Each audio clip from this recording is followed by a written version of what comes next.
महाभारत युद्ध पौराणिक युग में लड़ा गया सबसे बड़ा युद्ध था जिसमें लाखों की संख्या में योद्धा वीरगति को प्राप्त हुए थे। इस युद्ध की विभीषिका ने संपूर्ण भारतवर्ष को लगभग योद्धा विहीन कर दिया। कुरुक्षेत्र में भाग लेने वाले सभी योद्धा पुरुष थे, लेकिन दर्शकों, क्या आप जानते हैं कि युद्ध के बाद वीरगति को प्राप्त हुए सैनिकों की पत्नियों का क्या हुआ? आइए मिलकर जानते हैं। इस कथा का वर्णन महाभारत ग्रंथ के आश्रमवासी पर्व के 33वें अध्याय में पढ़ने को मिलता है। कथा के अनुसार महाभारत युद्ध के पश्चात पांडु पुत्र युधिष्ठिर का हस्तिनापुर के नरेश के रूप में राज्याभिषेक हुए। उसके पश्चात पांचों पांडव राजकाज के साथ साथ अपने ज्येष्ठ पिता धृतराष्ट्र, बड़ी मां गांधारी और माता कुंती की दिन रात सेवा किया करते थे। पांडवों की सेवा से धृतराष्ट्र और गांधारी धीरे धीरे अपने पुत्रों के शोक से बाहर आ गए। इसी तरह 15 वर्ष का समय बीत गया। तब एक दिन धृतराष्ट्र ने युधिष्ठिर से कहा, हे युधिष्ठिर, अब हम अपना बचा हुआ जीवन वन में बिताना चाहते हैं, इसलिए हमें जाने की आज्ञा दो। अपने ज्येष्ठ पिता की बातों को सुनकर युधिष्ठिर दुखी हो गए, परंतु विदुर के समझाने पर उन्होंने धृतराष्ट्र सहित गांधारी, माता कुंती और विदुर को वन जाने की आज्ञा दे दी। उसके अगले दिन धृतराष्ट्र, गांधारी, कुंती, विदुर और संजय सन्यासी का रूप धारण कर वन को प्रस्थान कर गए। उसके पश्चात पांचों पांडव अब हर समय अपने प्रजा की सेवा में लगे रहते।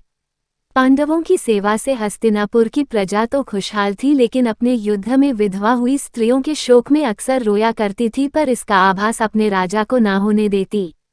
कुछ समय पश्चात एक दिन पांडवों में सबसे छोटे सहदेव को माता कुंती से मिलने की इच्छा हुई। सहदेव ने अपनी इच्छा शेष चारों पांडवों से जाकर कहा। सहदेव की बातें सुनकर शेष तीनों पांडव भीम, अर्जुन, नकुल और उनकी पत्नियों के मन में भी माता कुंती से मिलने की इच्छा जागृत हो उठी। ये देख हस्तिनापुर नरेश युधिष्ठिर ने वन जाने के लिए आवश्यक तैयारियां करने का आदेश दे दिया। अगले दिन पांचों पांडव द्रौपदी के साथ वन की ओर चल पड़े। ये देख हस्तिनापुर के निवासी भी उनके साथ चल पड़े। उन लोगों में वो विधवा स्त्रियां भी थीं जिनके पति महाभारत के युद्ध में वीरगति को प्राप्त कर रहे थे। बाकी के हस्तिनापुर निवासी उसी आश्रम के आसपास निवास करने लगे। कुछ दिन पश्चात एक दिन महर्षि वेदव्यास उस आश्रम में पांडवों से मिलने आए, परंतु वहां महर्षि वेदव्यास देखा कि पांडव सहित हस्तिनापुर के सभी निवासी भी युद्ध में मारे गए अपने परिजनों के शोक में डूबे हुए हैं। ये देख महर्षि वेदव्यास ने सभी से कहा कि आप लोग युद्ध में वीरगति को प्राप्त हुए, वे सभी स्वर्ग या फिर दूसरे लोकों में सुखी पूर्व। महर्षि वेदव्यास के इन कथनों से भी उन लोगों का शोक दूर नहीं हुआ। तब महर्षि वेदव्यास ने सभी से कहा कि अगर आप लोगों को मेरे द्वारा कही गई बातों पर विश्वास नहीं हो रहा है तो आज रात मैं आप सभी को अपने परिजनों से मिलवाऊंगा। ये सुन पांडवों सहित सभी के चेहरों पर हल्की मुस्कान उभर आई। जिस आश्रम के आसपास सभी निवास कर रहे थे वो गंगा नदी के तट पर स्थित था। शाम को सूर्यास्त होने से पहले महर्षि वेदव्यास सभी को लेकर गंगा के तट पर पहुंचे। फिर सूर्यास्त के बाद उन्होंने अपने तपोबल से महाभारत युद्ध में मारे गए सभी योद्धाओं का आवाहन किया। महर्षि के आवाहन से सभी योद्धा एक एक कर गंगा जल से बाहर निकलने लगे।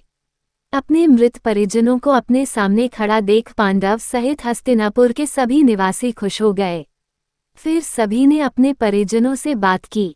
तब जाकर उन्हें विश्वास हो गया कि उनके भाई बंधु मृत्युलोक के सभी कष्टों से मुक्ति पाकर अपने अपने लोकों में प्रसन्नतापूर्वक निवास कर रहे हैं। तत्पश्चात सभी के मन जो अपने परिजनों के लिए शोक व्याप्त था वह समाप्त हो गया। कुछ समय बाद युद्ध में मारे गए योद्धा एक एक कर गंगा जल में डुबकी लगाकर अदृश्य होने लगे।